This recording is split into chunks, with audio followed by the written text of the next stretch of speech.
You know how it is. Every day, or at least it feels like every day, the internet picks one person to be its main character. Someone posts something or gets caught on camera, and then suddenly, bam, they are at the very center of a global conversation. We see it happen all the time, right? But have you ever really stopped to think about how and why? Let's break it down. See, it always starts with just a person, a private individual, just going about their day, with no idea they're about to be cast in this huge worldwide drama.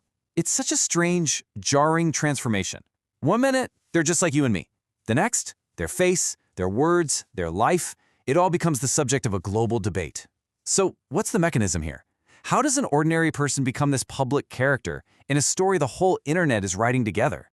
Well, that's the journey we're going to explore. We're going to look at the psychology that makes us all gravitate towards these figures, the technology that just blasts them into the stratosphere, and honestly, the culture that gets revealed when we all decide to focus on one single person. Okay, so first things first, let's talk about the most fundamental shift here. The moment a person stops being a person and becomes a character. And this isn't just about getting a ton of attention. It's about being fundamentally changed in the public's eye. It's a process of simplification, really, where the messy, complex reality of a human being gets boiled down into a really simple, easy-to-digest storyline. You've probably heard the term for this, main character energy. Now, in day-to-day life, that can be a compliment, right? It means someone's confident, they're the star of their own life. But online, it means something way more specific and, honestly, way more powerful. It means you've been assigned the lead role in the internet's daily drama, whether you wanted it or not. And this right here, this highlights the core difference. A real person is complex, full of contradictions, with a whole backstory we don't know. But the internet, it just doesn't have the patience for that. A person gets flattened into a character, a simple symbol, and that character is so much easier to love, to hate, and most importantly, to share. So, as they get simplified, they stop being an individual. They become a kind of shorthand, a living avatar for a much bigger idea, or a cultural debate, or sometimes just a fleeting online joke. They're no longer a person with a story, they are the story. So, who gets chosen for this role? You might think it's completely random, but it's not. Not really. The people who go viral, the ones who become these characters, they often fit into these familiar patterns, what you could call archetypes. And these roles are super familiar to us. You've got the viral villain, the person whose actions unite millions in total disapproval. Or the accidental icon, someone who just perfectly captures a mood and becomes a hero overnight. And of course, there's the unlucky stranger, just caught in a weird public moment. These archetypes give us a simple framework to instantly understand what's going on and, pick a side. And there's a deep psychological reason for this. Our brains are just wired to understand the world through stories. It's how we make sense of things. So when we see a viral clip with zero context, we instinctively start casting for heroes and villains. It's a mental shortcut, a way for our minds to bring order to the chaos. The people who really break through all the noise often express one single, powerful emotion with absolute clarity. Think about it. The raw frustration of someone having a terrible day, or the pure, unedited joy of a huge success, or even that cringy confidence of someone who is just so wrong. That emotional clarity, it's like a lightning rod. It gets magnified online because it's just so easy for millions of people to instantly get it and react.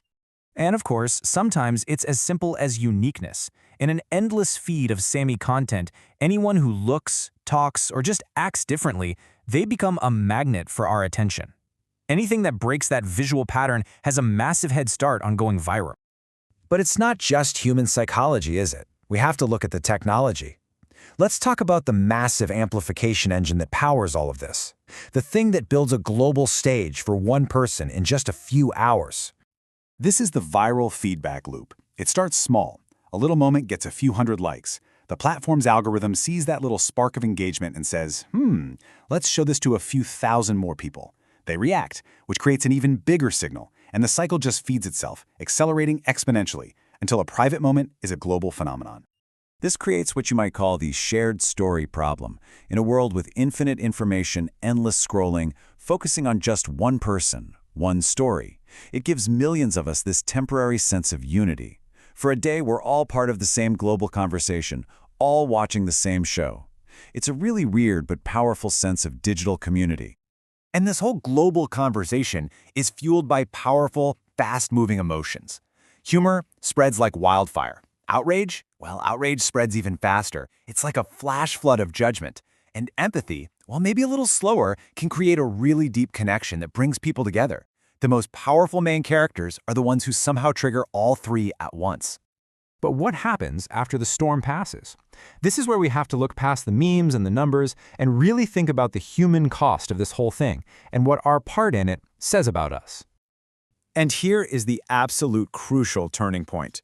The very instant someone becomes a character, they are, in a very real sense, dehumanized. The public conversation just seems to forget that behind the screen, there's a real person, someone with a job, a family, a private life, who is now being judged by millions of total strangers. And this intense fame? It's almost always temporary. The cycle is brutally predictable. A viral moment leads to peak visibility, which is almost always followed by backlash and saturation, and then finally, everyone just gets tired of it. The internet moves on because the algorithm is always hungry for the next story, the next character. Ultimately, who we decide to lift up and who we decide to tear down, it really acts as a cultural mirror. The main character of the week isn't just some random person. They become a reflection of our collective anxieties, our shared sense of humor, our deep insecurities, and our fundamental desire to connect with each other, even if it's over something silly. So why do we all take part in this? Well, maybe it's because turning strangers into simple symbols is just easier than confronting our own messy lives. It's way simpler to judge someone else's one single, visible mistake than it is to reflect on all the complexities and imperfections in ourselves. And that really is the biggest takeaway here. When you see someone become the main character of the internet, the story is very rarely about them. It's a story about us, what we pay attention to, what we value, how we judge, and what we all collectively decide matters, even if it's just for a moment. So the next time you see this happen, and you will see it happen, you'll understand the whole machinery behind it. It's not random, it's a reflection. And the real question to ask isn't just, who is this person, but what does their fleeting fame tell me about the world and about myself?